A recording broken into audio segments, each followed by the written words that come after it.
एक उम्मीद सुनहरे ख्वाबों की जो आपने देख रखे हैं अपने बच्चों के लिए, सुनहरे कल की सूरत में। उस सुनहरे कल के लिए हम संवारते हैं आपके बच्चों का मुस्तकबिल। यूनिक ग्रुप ऑफ इंस्टीट्यूशन गुज़िश्ता 33 वर्षों से दिखा रहा है रास्तों को मंजिल, उम्मीद को रोशनी, इल्म से अमल की रवायत, बच्चों के रोशन मुस्तकबिल का ज़ामिन।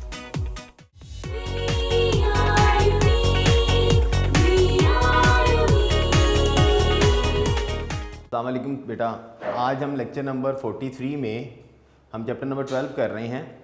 इससे पहले वाले लेक्चर तक हम बेटा क्वेश्चन नंबर 23 तक कर चुके हैं यूनिक नोट्स में से, क्योंकि हम सारा काम यूनिक नोट्स में से ही कर रहे हैं। ठीक है, तो आज हमारा है क्वेश्चन नंबर 24। क्वेश्चन नंबर 24 क्या है, उसमें हमने क्या चीज़ डिस्कस करनी है, बाकी और देखते हैं कि और कितने क्वेश्चन हमारे डिस्कस हो जाएंगे।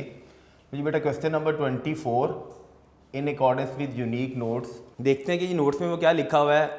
क्वेश्चन ये है जी, उसकी स्टेटमेंट है what is lens equation, how can we locate the image by lens equation. हमने बतानी है कि लेंस इक्वेशन क्या है।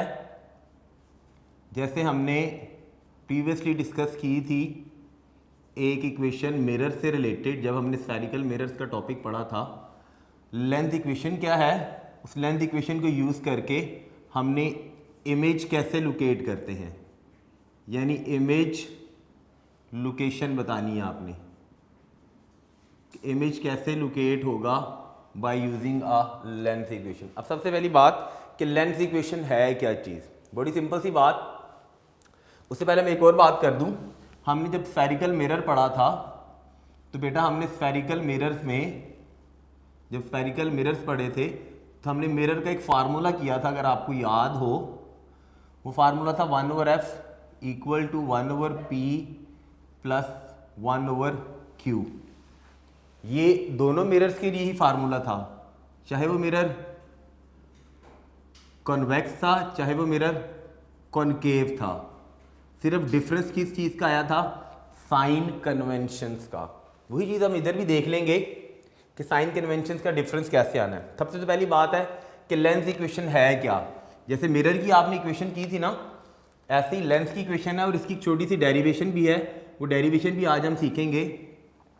लेंस इक्वेशन क्या है बेटा, दिस इज एक्चुअली ये क्या है, एक रिलेशनशिप है। किन चीजों के दरमियान, बिटवीन तीन चीजों के दरमियान, फोकल लेंथ,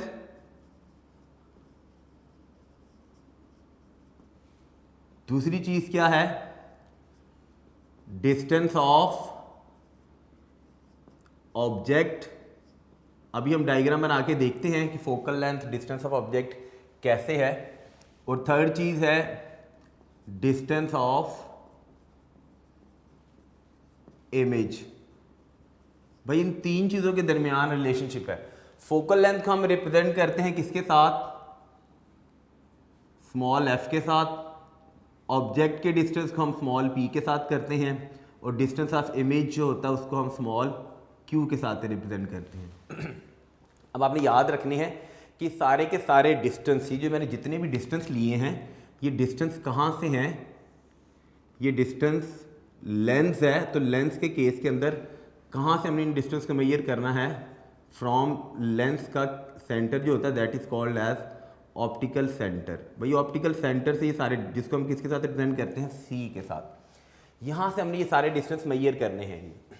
अब वो जो रिलेशनशिप बनता है, रिलेशनशिप बेटा क्या बनता है, दैट इज जैसे मिरर का था सेम यही है, 1/f is equal to 1/p plus 1/q। ये है जी रिलेशनशिप। इसमें f इंडिकेट कर रहा है फोकल लेंथ को, p इंडिकेट कर रहा है डिस्टेंस ऑफ ऑब्जेक्ट को, और q इंडिकेट कर रहा है किस चीज़ को, डिस्टेंस ऑफ इमेज को।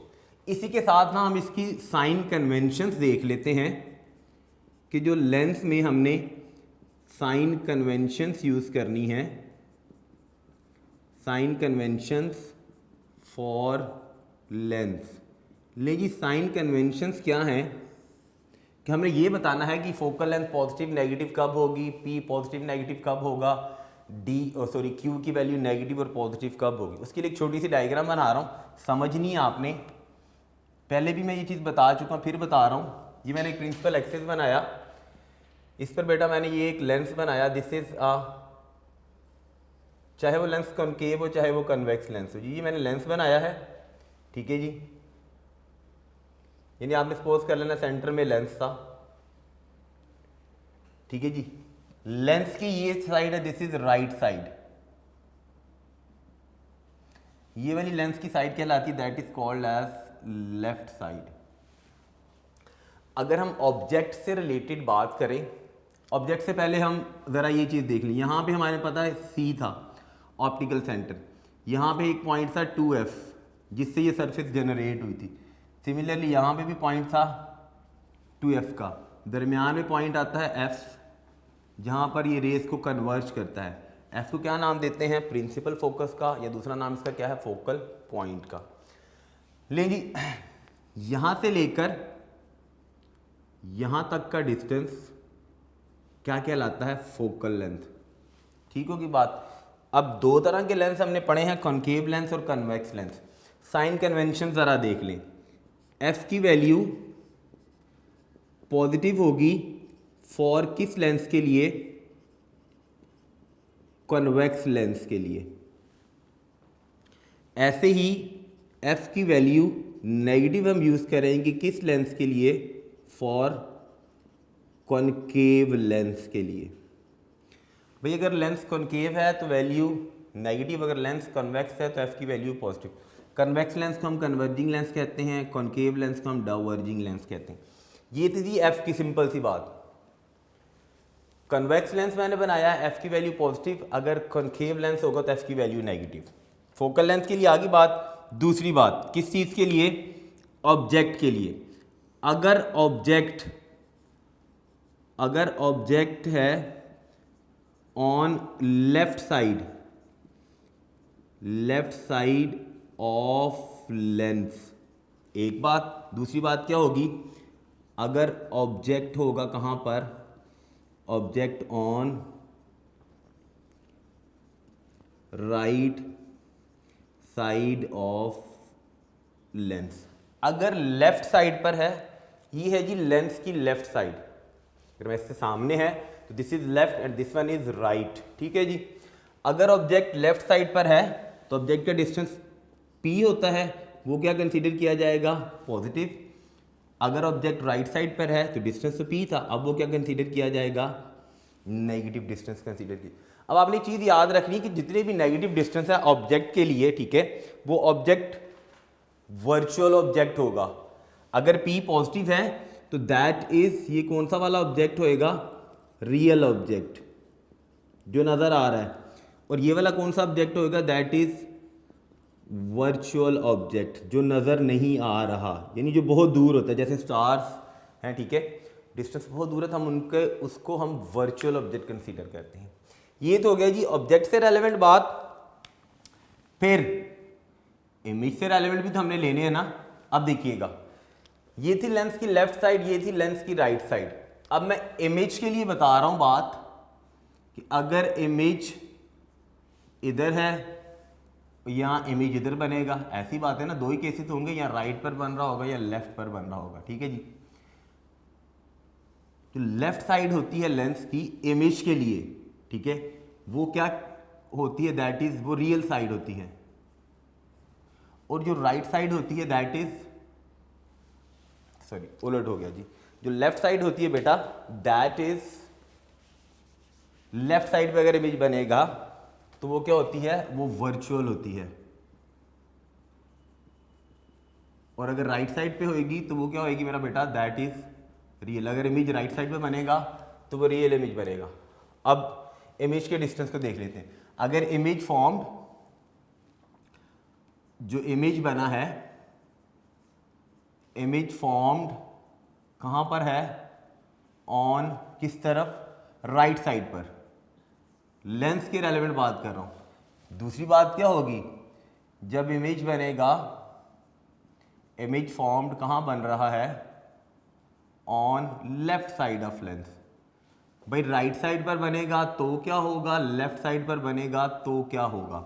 देखिएगा, अगर राइट साइड पर बन रहा है इमेज तो हम Q की वैल्यू क्या लेंगे उस वक्त, Q क्या होगा, पॉजिटिव।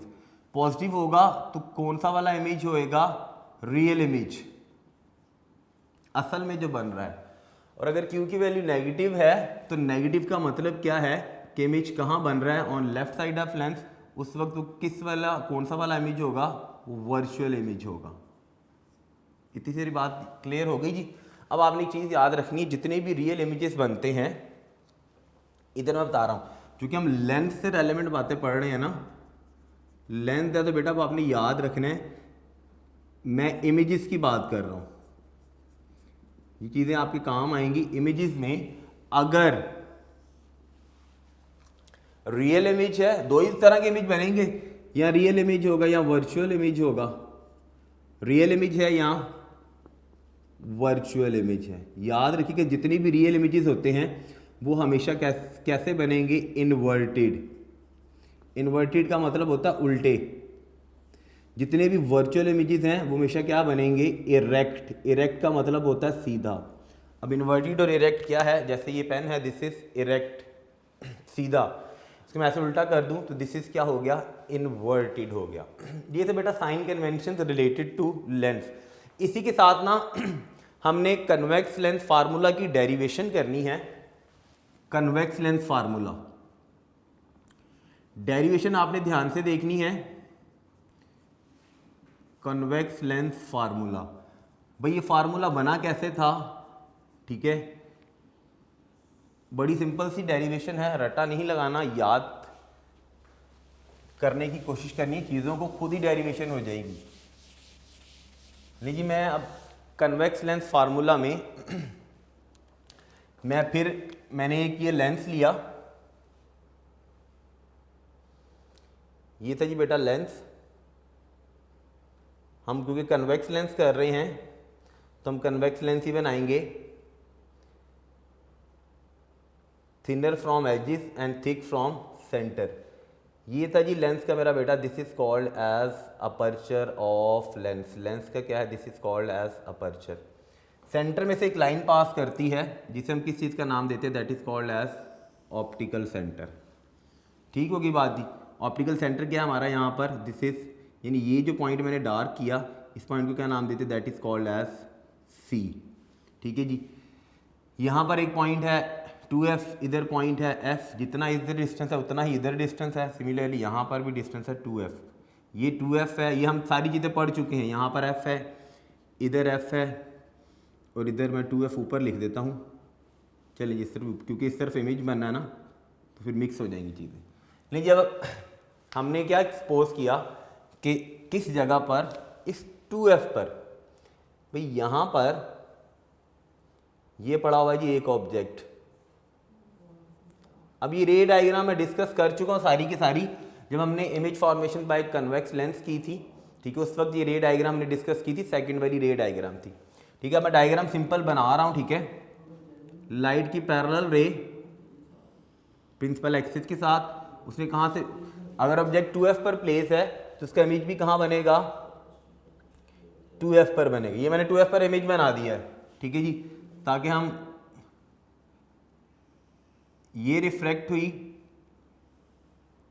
ठीक है जी, एक रे के साथ, दूसरी वाली रे कहाँ से पास करेगी, इस ऑप्टिकल सेंटर से, यहाँ गई, जो ऑप्टिकल सेंटर से पास करती है बिल्कुल स्ट्रेट चले जाती है जी। ये पहली वाली दोनों रेज, ये दोनों रेज मीट करेंगी तो इमेज बनेगा, ये स्ट्रेट होगी तो मीट करेगी।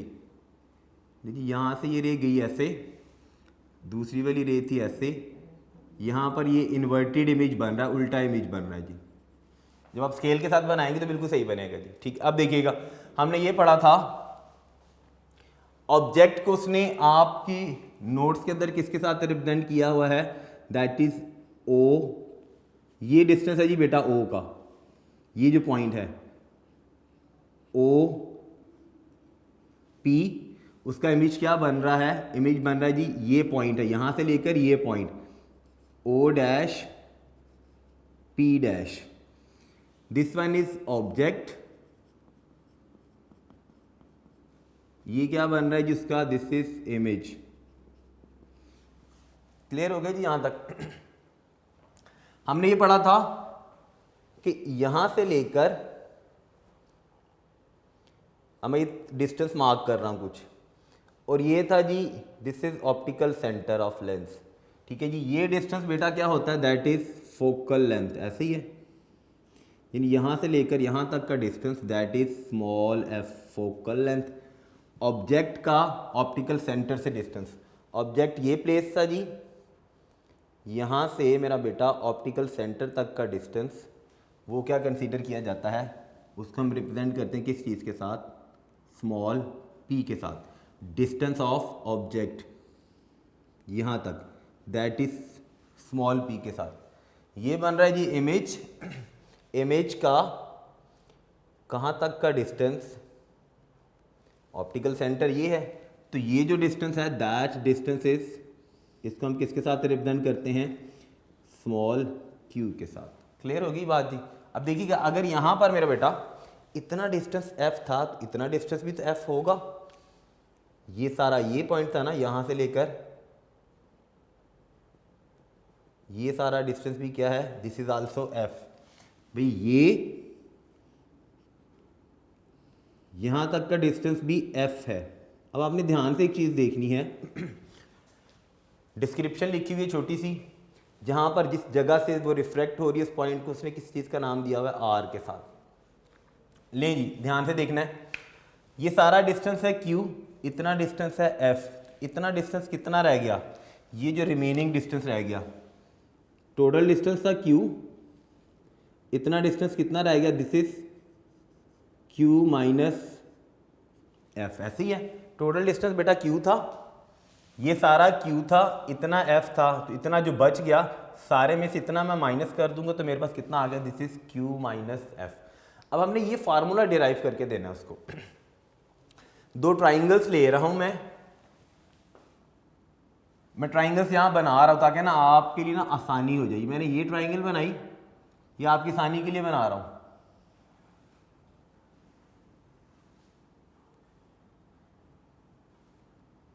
लीजिए बेटा एक ट्राइंगल थी ये, मैं जब इधर नाम लिखूंगा तो फिर मैं उसको आपको डायग्राम से बताता हूँ। यहाँ पर है जी पॉइंट C, इधर है जी पॉइंट O और इधर है जी पॉइंट P। दूसरी वाली ट्राइंगल मैं कौन सी वाली सपोज कर रहा हूँ मैं ट्राइंगल, इसका मतलब है ये ट्राइंगल कौन सी होगी, दिस इज OPC ट्राइंगल, नाम लिख लेते हैं जिसका, ट्राइंगल OPC। दूसरी वाली मैं ट्राइंगल कौन सी ले रहा हूँ, O'P' ये जो बनी हुई है ट्राइंगल, इसको मैं सीधा करके बना रहा हूँ। नहीं जी इसके सामने ही बना लेते हैं, यहाँ पर दूसरी वाली ट्राइंगल मेरी है ये, उसको मैंने सीधा कर दिया, यानी ये मेरा इमेज बन रहा था, ठीक है जी। इसका डिस्टेंस बेटा मैंने यहाँ से लेकर यहाँ तक, दिस इज O'P'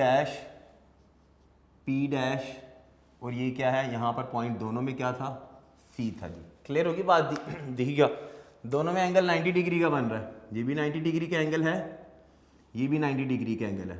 दोनों ट्राइंगल सिमिलर हैं। सिमिलर क्यों है, जितना डिस्टेंस ये था उतना ही डिस्टेंस ये है, ठीक है। जितनी हाइट का ऑब्जेक्ट है उतनी हाइट का इमेज बना है, ठीक होगी बात। तो ट्राइंगल OPC एंड दूसरी वाली कौन सी ट्राइंगल, O'P' यानी O'P' ये दोनों ट्राइंगल्स क्या हैं, दे बोथ आर सिमिलर। अगर सिमिलर ट्राइंगल्स हैं ठीक है, तो देखिएगा सिमिलर ट्राइंगल्स होने की वजह से दोनों का ये एंगल एक जैसा हो गया, ये डिस्टेंस सेम है, ये डिस्टेंस और ये डिस्टेंस सेम है। अगर ट्राइंगल सिमिलर है तो हम उनके कॉरस्पॉन्डिंग साइड्स में रेशियो लिख सकते हैं।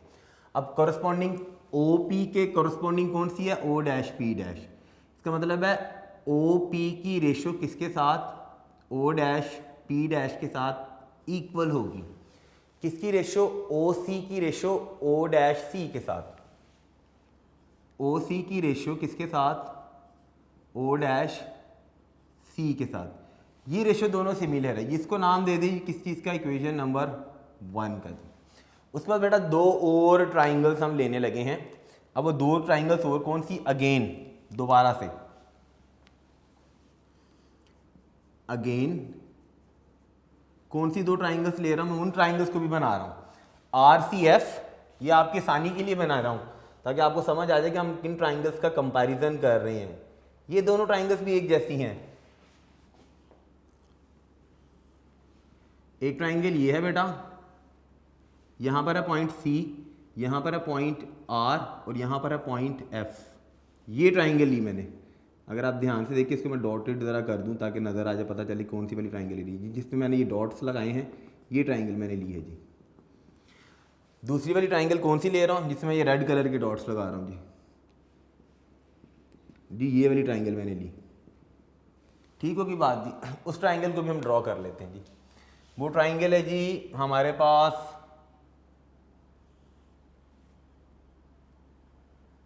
ये दोनों ट्राइंगल्स भी क्या हैं, दे बोथ आर सिमिलर, एक जैसी ट्राइंगल होगी। यहाँ पर थी बेटा O डैश P डैश और यहाँ पर पॉइंट क्या है F का जी। ठीक होगी बात जी। ये दोनों ट्राइंगल्स का नाम क्या है, नाम अब अपनी मर्जी से जिस तरह से मर्जी रख लें। CRF यानी ट्राइंगल CRF एंड कौन सी triangle O dash P dash F, O dash P dash F। ये भी दोनों क्या हैं, दे बोथ आर, ये भी सिमिलर हैं जी। अगर ये भी सिमिलर है देखिए इसमें भी एंगल 90 का है, इसका भी ये एंगल 90 का है, ये एंगल एक जैसे हैं। ठीक है, तो इसकी भी हम ज़रा रेशियो निकाल लेते हैं जी। रेशियो किस में निकाल रहे हैं हम, इसकी रेशियो RC यानी इस साइड की रेशियो इस साइड के साथ, RC की रेशियो किसके साथ, O डैश P डैश के साथ इक्वल है मेरे बेटा। किस चीज़ के साथ, किसकी रेशियो, इस CF की रेशियो O डैश CS के साथ, CF की रेशियो किसके साथ, O डैश F के साथ। इसको दे दीजिए इक्वेशन नंबर 2 का नाम। अब ध्यान से अब आपने अपनी फिगर पर ज़रा वापस आ जाइएगा। ये देखिए जिसके ऊपर मैं ये मार्कर फेर रहा हूँ जितने हिस्से पर, यहाँ से लेकर यहाँ तक का डिस्टेंस ये और ये, this is a rectangle. Rectangle बन रही है ना, तो हमने ये पढ़ा कि रेक्टेंगल की जो अपोजिट साइड्स होती हैं इक्वल लेंथ की होती हैं। अगर ये रेक्टेंगल है तो इसका मतलब हुआ एज क्या चीज़, ये जो RC है ये इक्वल है किसके, OP के या PO के, यानी CR जो डिस्टेंस है वो इक्वल है किस चीज़ के, OP डिस्टेंस के। भाई ये मेजरमेंट एक जितनी है ना, अगर ये सेम है तो फ्रॉम, अब आपने ध्यान से देखनी है, फ्रॉम इक्वेशन 1, भाई इक्वेशन ये 1 थी ये 2 थी, फ्रॉम इक्वेशन 2 से हम 2 को ले लेते हैं जी। ये मैंने लिखा था RC, तो RC की जगह मैं लिख सकता हूँ OP, तो ये क्या बन गया जी, OP divided by O dash P dash equal किसकी हो गया, CF divided by O dash F, CF divided by O dash F। फिर से सुन लीजिए मैंने क्या किया है, मैंने कहा कि CR डिस्टेंस है OP के, इक्वल डिस्टेंस क्यों है, क्योंकि दिस इज अ रेक्टेंगल, ये बनी हुई है, एक रेक्टेंगल बनी हुई है, तो रेक्टेंगल में ऑपोजिट साइड्स की लेंथ इक्वल होती है, तो इसका मतलब है CR डिस्टेंस OP डिस्टेंस की इक्वल था। मैंने अपनी सिर्फ इक्वेशन नंबर 2 में सिर्फ इतने CR की जगह क्या लिख दिया बेटा, मैंने OP लिख दिया।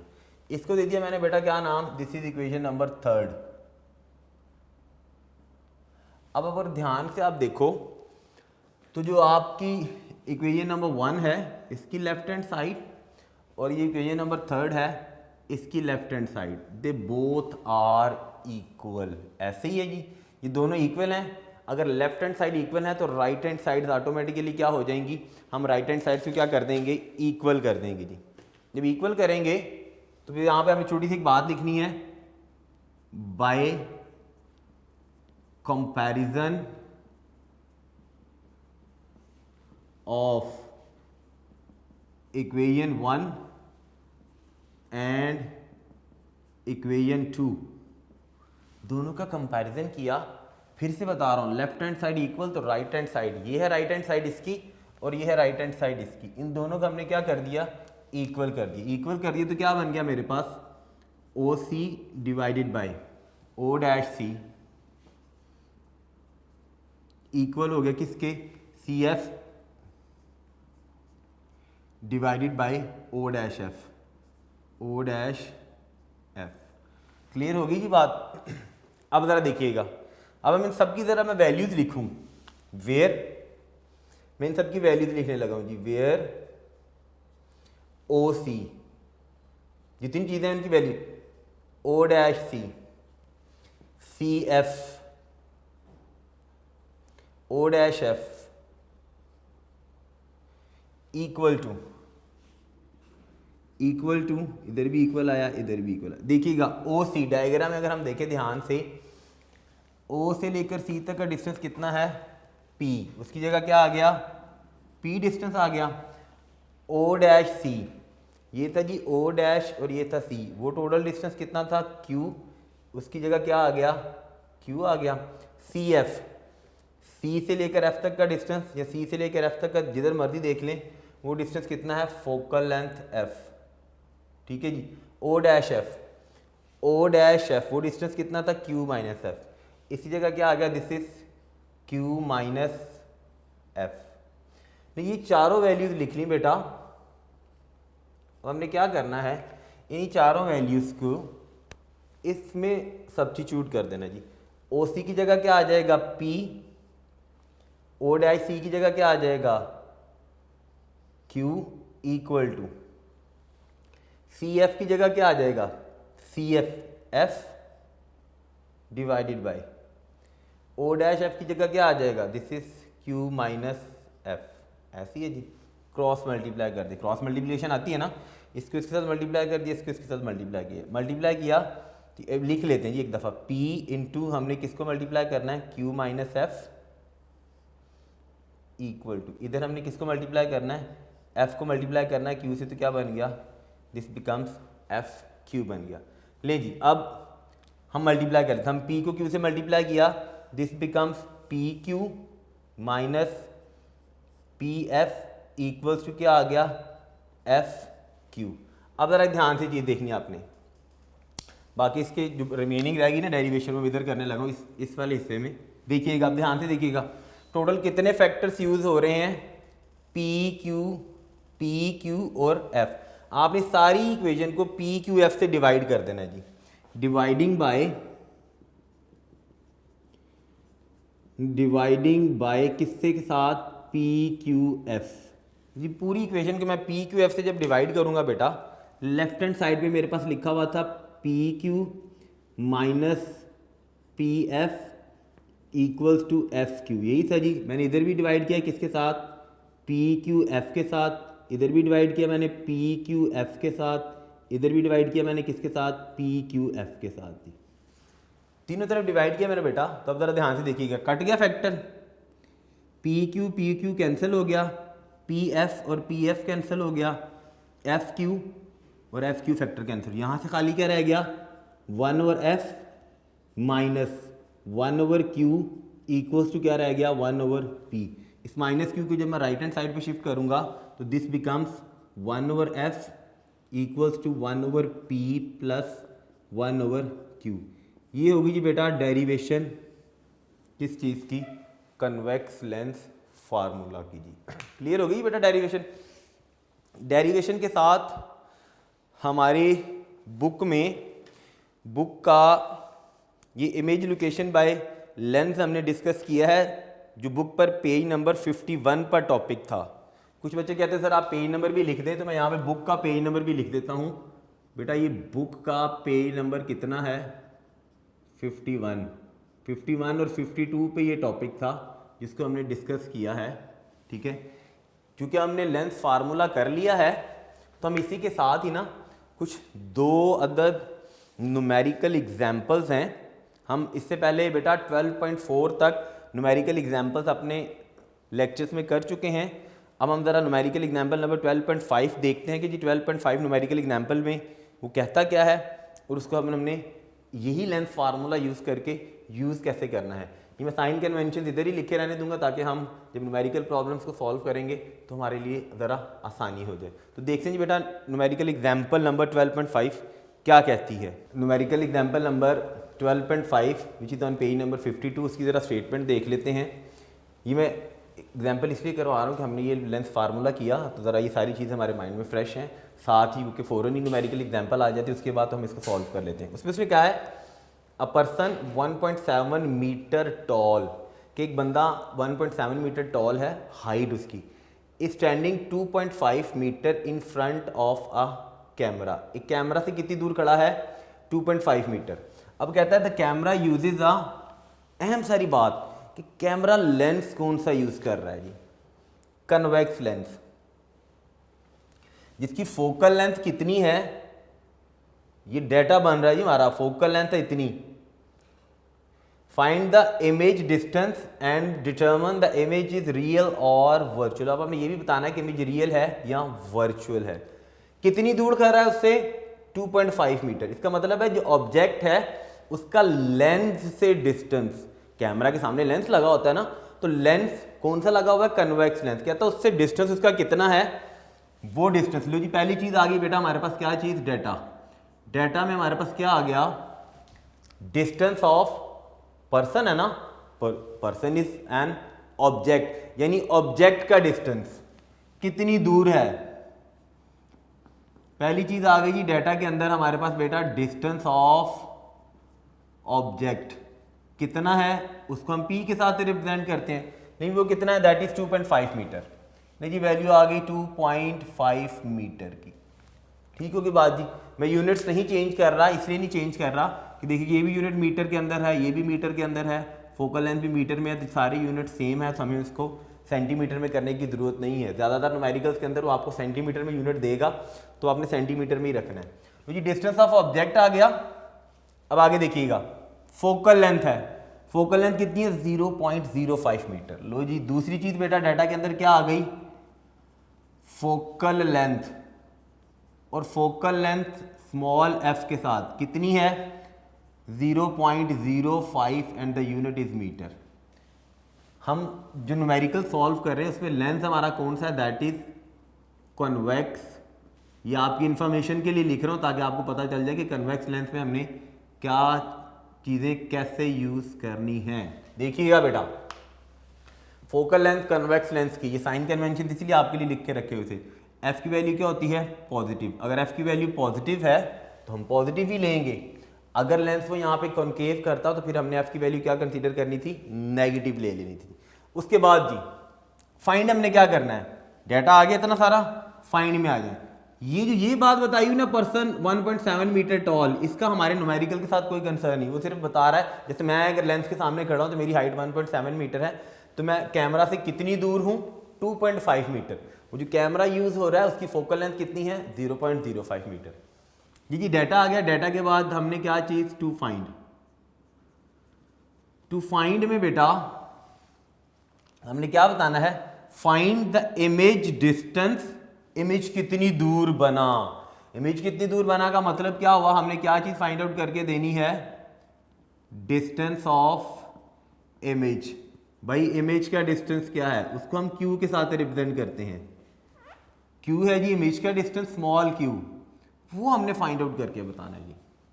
ठीक होगी बात जी। फार्मूला, फार्मूला जाहिर बात है, चाहे वो कॉन्केव लेंस है चाहे वो कन्वेक्स लेंस है, दोनों केसेस के अंदर फार्मूला आपने यही वाला यूज करना है मेरा बेटा, 1/f is equal to 1/p plus 1/q। Formula यही है हमारा। इसी की हम थोड़ी सी शेप चेंज कर लेंगे, 1/f is equal to 1/p plus क्या चीज 1/, हमने q फाइंड आउट करना है जी। मैं इसको थोड़ा सा रीअरेंज कर रहा हूँ ताकि आपके लिए आसानी हो जाए। हमने q फाइंड आउट करना, जाहिर बात है जो वेरिएबल हमने फाइंड आउट करना है उसको हम किसी एक इक्वेलिटी के किसी एक साइड पर, या राइट पर या लेफ्ट पर। मैं जी इसको इधर शिफ्ट करता हूं तो ये शेप ये बन जाएगी जी 1/f, ये आपके लिए कर रहा हूं, minus 1/p equal to 1/q। अगर आप न्यूमेरिकल के अंदर करना चाहे तो कर लें, जुबानी याद रखना चाहे तो जुबानी याद रख लें। लीजिए एलसीएम आ गया हमारे पास क्या, fp, ऐसी है जी। एलसीएम सॉल्व किया, इस डिनोमिनेटर को न्यूमरेटर से डिवाइड किया तो यहाँ पे क्या आ गया, p माइनस p और p कैंसिल हो गया, यहाँ पे क्या आ गया, f इक्वल्स टू क्या आ गया, 1/q। क्लियर हो गया मेरा बेटा। हमने 1/q नहीं फाइंड आउट करना, हमने तो सिंपल q करना है। तो मैं सारी ये इक्वेशन थी, इसका रेसिप्रोकल अगर ले लूँ, रेसिप्रोकल का मतलब होता है उल्टा दिया, रिफ्लेक्शन जिसको कहते हैं। एफ पी इधर आ गया, नीचे क्या आ गया p माइनस एफ, इधर क्या रह गया खाली q। ये फार्मूला बन गया बेटा जो हमने यूज़ करना है। अगर आप खाली q का फार्मूला याद रख सकते हैं, ऐसी p के लिए भी बनेगा, ऐसी f के लिए भी बनता है, तो वेल एंड गुड। ठीक है जी, फार्मूला आ गया। फार्मूला के बाद आ जाइए बेटा सोल्यूशन। सोल्यूशन में हमने यही फार्मूला यूज़ करना है। फार्मूला हमारे पास क्या बना, q इक्वल टू, देखेंगे मैं इक्वालिटी के राइट साइड पर लिखूँ लेफ्ट साइड पर लिखूँ, एक ही बात है जी। क्या बना जी, F P divided by p minus F. लीजिए बेटा इस फार्मूला में हम वैल्यूज लगाते हैं और देखते हैं कि हमारा आंसर क्या बनता है। और फिर एंड पे हमने ये भी बताना है कि बनने वाला इमेज रियल होगा या वर्चुअल होगा। क्लियर होगी बात जी। लीजिए बेटा ज़रा वैल्यूज लगा के सॉल्व करते हैं जी। q equal to F P, F की वैल्यू मेरा बेटा कितनी है 0.05, 0.05 को मल्टीप्लाई करेंगे p कितना था 2.5 से, इसको हमने डिवाइड किया p माइनस एफ, p था जी 2.5 में से माइनस किया 0.05। देखिए ज़रा सॉल्व करें, q इज इक्वल, कैलकुलेटर से करना है, 0.05 को मल्टीप्लाई करेंगे 2.5 से। कैलकुलेशन कैलकुलेटर से करनी है, गलती नहीं करनी। ठीक है जी, नहीं बेटा 0.05 को हमने मल्टीप्लाई किया 2.5 के साथ, तो वी गेट 0.125। देखिए हमारे पास आंसर बना ऊपर वाली चीज़ को मल्टीप्लाई करने से 0.125 का। इसको हम डिवाइड करेंगे 2.5 में से 0.05 माइनस करें जी। 2.5 में से बेटा सब्ट्रैक्ट किया 0.05, सो वी गेट 2.45। यहाँ पर आइए हमारे पास कितना आंसर, दिस इज 2.45। लें जी बेटा दोनों को डिवाइड कर दें, q इज इक्वल टू 0.125, 0.125 को 0.125 को डिवाइड किया बेटा हमने किसके साथ, 2.45 के साथ, तो हमारे पास आंसर बना 0.05। तो जी क्यू का आंसर कितना आ गया 0.05। आगे 1 है, 1 ना भी लिखे, यूनिट कितना आ गया मीटर में। अब ज़रा मेरी बात ध्यान से देखिएगा, शाबाश मेरे बेटा। बताएंगे क्यू की वैल्यू नेगेटिव आई है कि पॉजिटिव आई है, पॉजिटिव आई है। आ जाइएगा ज़रा इधर, क्यू की वैल्यू पॉजिटिव है तो इमेज कौन सा होएगा, रियल इमेज। लें जी रिजल्ट पर आ जाएं। रिजल्ट में मेरा बेटा क्या बनेगा, ये q इज इक्वल टू 0.05 का मतलब क्या हुआ, q क्या था, डिस्टेंस ऑफ इमेज, बनने वाला इमेज। इसी रिजल्ट में आपने सारी चीज़ें लिखनी है, इमेज डिस्टेंस या डिस्टेंस ऑफ इमेज एक ही चीज़ है ना। q का आंसर कितना आ रहा है 0.05 and the unit is metre. एक चीज़ ये आ गई रिजल्ट में हमारे पास। दूसरी चीज़ अब हमने साथ बताना था अपने न्यूमेरिकल के अंदर कि इमेज रियल है या वर्चुअल, क्योंकि q की वैल्यू पॉजिटिव है। चूँकि q की वैल्यू पॉजिटिव है तो इसका मतलब क्या हुआ, शाबाश मेरा बेटा, q की वैल्यू पॉजिटिव का मतलब हुआ कि जो इमेज है, इमेज इज क्या है, that is a real image. Clear होगी बात जी। ये हो गई बेटा न्यूमेरिकल एग्जाम्पल नंबर 12.5। इसी के साथ एक और न्यूमेरिकल एग्जाम्पल बुक में गिवन है, दैट इज 12.6। वो 12.6 न्यूमेरिकल एग्जाम्पल भी देख लेते हैं जिसके अंदर वो क्या बातें बता रहा है। उस 12.6 से पहले मैं एक छोटी सी डेफिनेशन और अगर हम कर लें तो बड़ी ही आसानी हो जाएगी, जो कि हमारे यूनिक नोट्स के अंदर क्वेश्चन नंबर 25 है, what do you mean by linear magnification. तो हम ज़रा देख लेते हैं कि लीनियर मैग्नीफिकेशन क्या चीज़ है। बड़ी छोटी सी डेफिनेशन है, फिर हम न्यूमेरिकल नेक्स्ट वाला सॉल्व करेंगे। ठीक है, यहाँ देखेंगे कि उसको हम अपने नेक्स्ट लेक्चर के अंदर न्यूमेरिकल एग्जाम्पल कर लें। ठीक है जी। तो बेटा क्वेश्चन नंबर 25 यूनिक नोट्स का, हम नोट्स में से कर रहे हैं सीक्वेंस वाइज। क्वेश्चन नंबर 25 में स्टेटमेंट में ये कह रहा है what do you mean by linear magnification. Bye linear magnification या सिंपली आपको क्या आ जाए, मैग्निफिकेशन क्या है, मैग्निफिकेशन आ जाए या लीनियर मैग्निफिकेशन आ जाए, एक ही बात है। अब ये मेरी बात आपने याद रखनी है, मैग्निफिकेशन का मतलब हरगिज ये नहीं है कि बनने वाला image always larger in size होगा। हमने जब image formation by convex lens की थी तो उसमें हमने एक केस डिस्कस किया था जिसमें बनने वाला इमेज स्मॉलर इन साइज भी था और सेम इन साइज भी था। तो मैग्निफिकेशन एक्चुअली क्या बताती है, बड़ी आसान सी चीज़ें बताती है। मैग्निफिकेशन एक्चुअली क्या होती है, रेशो किस चीज़ के दरमियान, बिटवीन दो चीज़ों के दरमियान, साइज ऑफ इमेज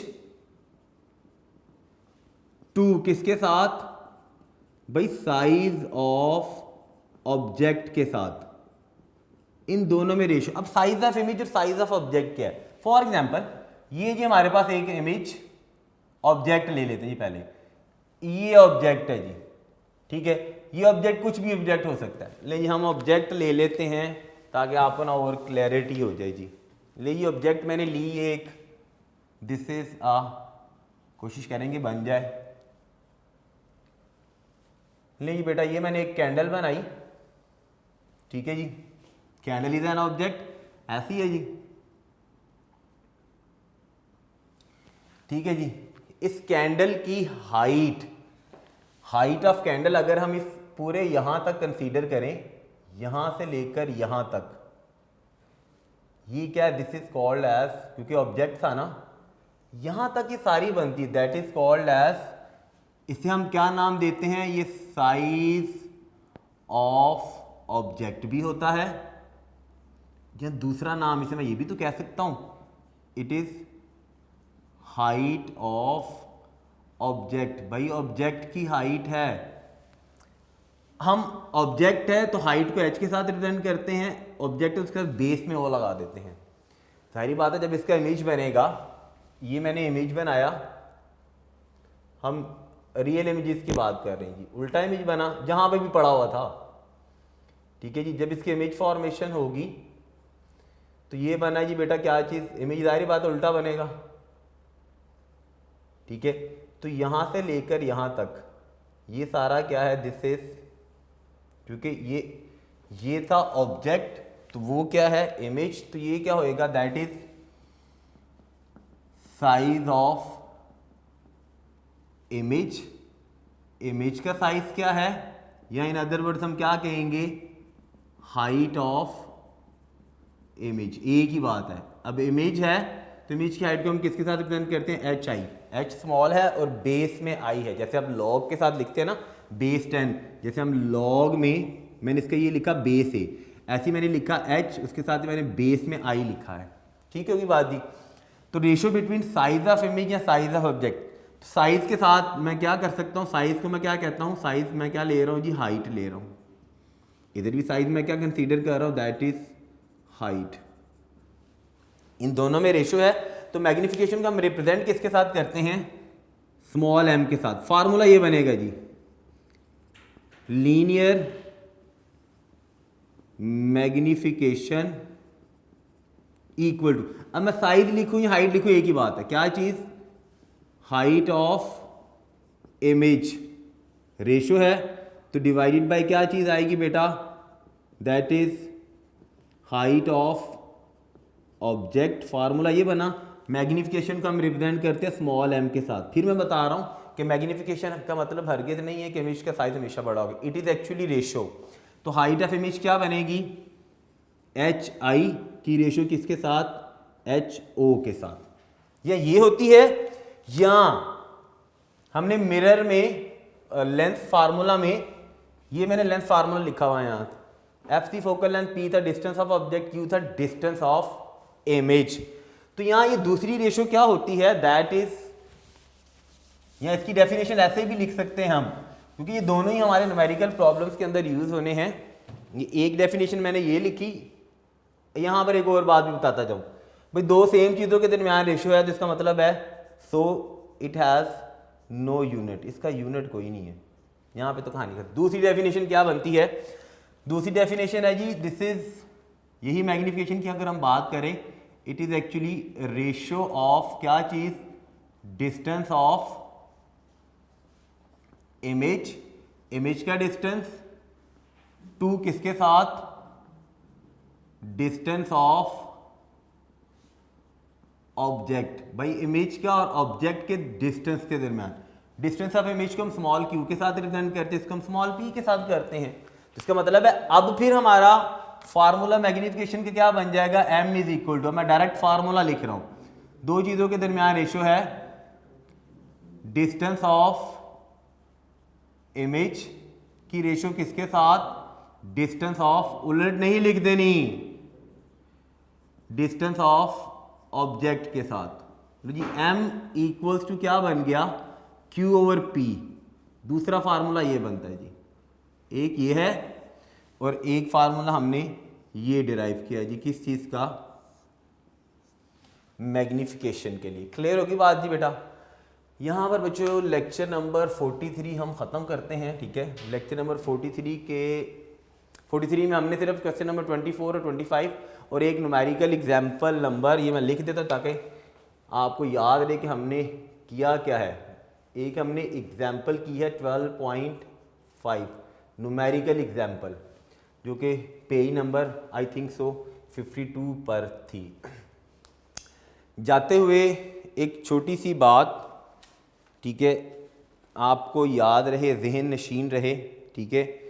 हम ना कोशिश करते हैं ना कुछ उसका सिलसिला शुरू करते हैं अहदीस का, ठीक है, जिसमें मैं कोशिश करूँगा कि आपको रोज़ाना एक हदीस बताऊँ, ठीक है। उस हदीस से रेलेवेंट जितनी भी बातें हो सकेंगी वो हम कोशिश करेंगे उनको करने की, कि क्या क्या हैं, ठीक है जी। पढ़ रहा था मैं तो मुझे अच्छी लगी तो मैंने कहा आप लोगों के साथ शेयर कर दी जाए। याद होगा अगर आपको तो मैंने लास्ट टाइम एक बात बताई थी कि रब्बुल आलमीन ने जब कलमा तैयबा बनाया था उसको बड़ा तोल के बनाया था, ला इलाहा इल्लल्लाह मुहम्मदुर रसूलुल्लाह। इसी कलमे के मुतालिक एक हदीस है, रसूल पाक सल्लल्लाहु अलैहि वसल्लम का इरशाद है, आप सल्लल्लाहु अलैहि वसल्लम ने फरमाया कि ईमान की 70 से ज़्यादा शाखें हैं, ईमान की 70 से ज़्यादा शाखें हैं, इनमें से सबसे अफजल शाख ला इलाहा इल्लल्लाह का कहना है और सबसे अदना शाख है, यानी 70 शाखों में सबसे जो आला है, ठीक है, अफजल है, वो क्या है, ला इलाहा इल्लल्लाह का कहना। और जो अदना शाख है वो क्या है कि रास्ते में से तकलीफ़ देने वाली चीज़ों का रास्ते से हटाना। और हया ईमान की एक अहम शाख है। ये मुस्लिम शरीफ की हदीस है। क्या मैंने हदीस बताई? रसूल पाक सल्लल्लाहु अलैहि वसल्लम ने फरमाया कि ईमान की 70 से ज़्यादा शाखें हैं, उनमें से सबसे अफजल शाख ला इलाहा इल्लल्लाह का कहना और उनमें से अदना शाख तकलीफ़ देने वाली चीज़ों का रास्ते से हटाना है। और हया ईमान की एक अहम शाख है, यानी वो 70 में एक हया भी ईमान की एक शाख है। तब तक के लिए बेटा अपना बहुत सारा ख्याल रखिएगा। इजाज़त दीजिए, इंशाल्लाह नए लेक्चर में हम 12.5 एग्जाम्पल कर चुके हैं, ठीक है। हम अब नया लेक्चर जो हमारा उसके अंदर हम 12.6 एग्जाम्पल करेंगे और हम कुछ न्यूमेरिकल प्रॉब्लम्स करेंगे एक्सरसाइज के, ठीक है जी। तब तक के लिए बेटा अपना बहुत सारा ख्याल रखिएगा। अल्लाह हाफिज़।